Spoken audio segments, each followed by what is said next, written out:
एक C grade Bollywood cinema बना रहे हैं जिसका रिलीज डेट उन्होंने 10 सितंबर को दिया है, जो पूरी तरीके से फ्लॉप होने वाला है। क्या बॉलीवुड मूवी भाई, मेरा तो बॉलीवुड मूवी मैं क्यों बनाऊंगा।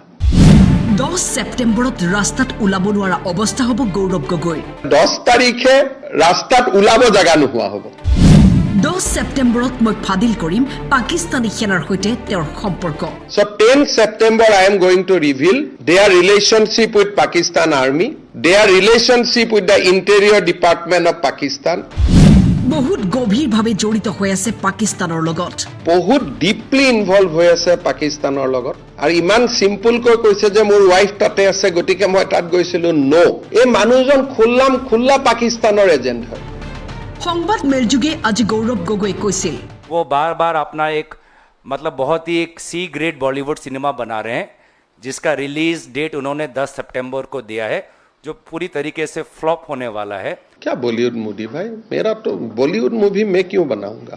মুখ্যমন্ত্ৰীয়ে স্পষ্ট কৰে এয়া 10% আছিল। 10 ডিসেম্বৰত সকলো পোহৰলৈ আহিব। এইটো যিটো তেওঁ কৈছে, এটা কথা মই ডেফিনেটলি কৈছো যে what ever he has reveal that is only 10% of it. So what I am going to reveal on 10th September, Rahul Gandhi will regret for his life that why I have appointed this guy as a deputy leader in the parliament and the president of Assam Congress Committee.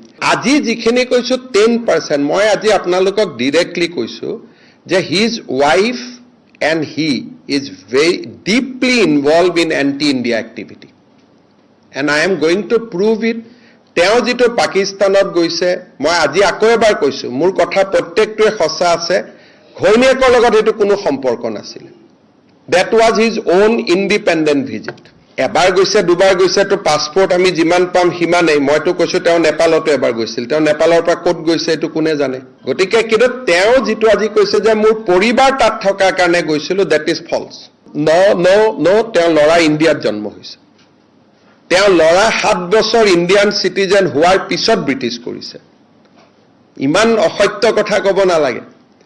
তেওঁ লৰা Indian citizen আছিল, ভাৰতীয় passport আছিল, আৰু ভাৰতীয় পাসপোৰ্টখন গৌৰৱ গগৈয়ে নিজে সহি কৰি application the সাৰেন্ডাৰ কৰোৱাইছে।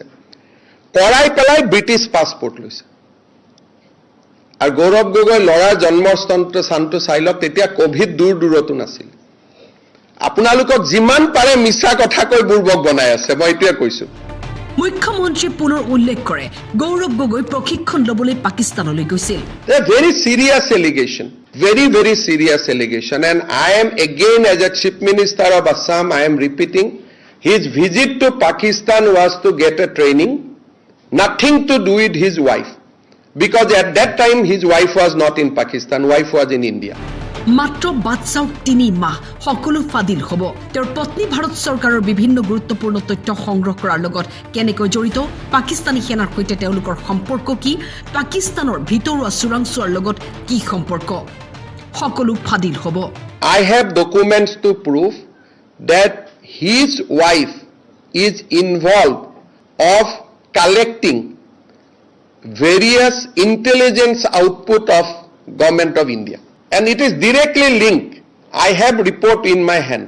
So 10 September I am going to reveal their relationship with Pakistan Army, their relationship with the Interior Department of Pakistan, and how they are doing all these things for a climate lobby.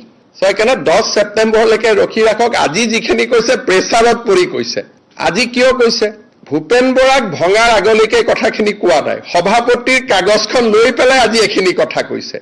ইয়াৰ আগতেতো না কৈ আছিল, মোক কি কৈছিল, stupid, nonsense, কি কৈ আছিলে। আজি কোন ষ্টুপিড কোন ননসেন্স অসমৰ মানুহে গম পাই গ'ল। আৰু সেই সময়ত তেওঁ অসমৰ মুখ্যমন্ত্ৰীৰ ঘৰত আছিলে।